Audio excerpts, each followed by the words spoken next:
Welcome to the Kraken. I'm your host, Crazy Canuck. Today we're going to be talking about how to escape spin and executive orders.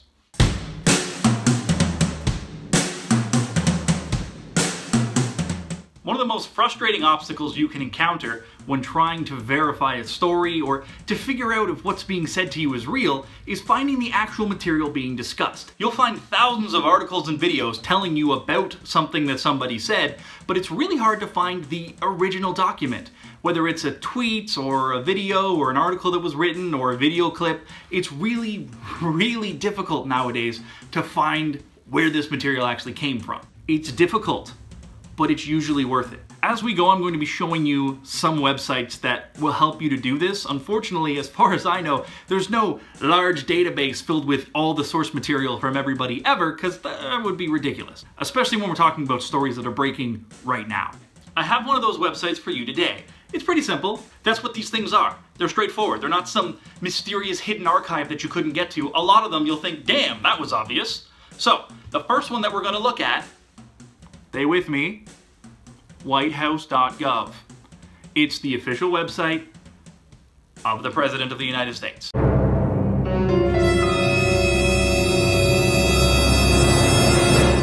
This is where most laws that get passed are going to end up being published, including executive orders. So if you ever wondered, what was actually in that law? You can go find it, because everyone's going to tell you it's in the law. Trump's going to tell you on television, the newscasters are going to tell you something else on television. Just read the law yourself. Okay, now that we've found the law, does not mean that we actually understand what's going on in it. You're going to have to do some research here. You scroll through, you're like, fiduciary, what does that mean? Fiduciary. Google it. Find out what it is. Go look up a definition. Fiduciary. Remember when you were in college. If you're in college, develop this skill. You're going to need it to get out of college. For an example of this, let's recall that there was an executive order signed last month elevating Steve Bannon to the National Security Council. We can find this executive order on Whitehouse.gov and take a look at it. There's lots of intrigue around this one. Did the president know what he was signing?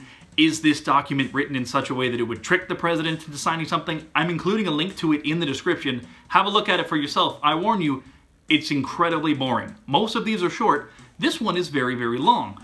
Raises some eyebrows perhaps, but it's certainly not conclusive evidence that the president did not read it, or that he was tricked into not reading it, or that it was intentionally worded this way to keep him from reading it. However, it's an eyeful. The updated travel ban legislation, as of right now when I'm filming it, has not yet been signed into law. I do expect it to take place sometime this week, possibly next week. When it is signed, I'm going to put a link to it on Whitehouse.gov directly into the description so that you can follow it yourself. We can have a little discussion about it in the comments if you'd like. If you don't understand something in it, look it up yourself or ask me or others on this channel. Got a couple smart people here. We got a lot of smart people here. We're gonna work through it. The idea is not to deceive anyone. The idea is to just cut through it clearly, regardless of your party affiliation. Let's just find out what's actually being said. It's really tempting to just jump on a hashtag and get people to notice you and get your likes and your retweets and whatnot, but try to make sure what you're saying is actually a reasonable and accurate argument. That's all we're asking for here. Speaking of Twitter, you can catch me on there. I'll put the link in the description as well. You will be able to see me fact check people in real time. It's not my day job.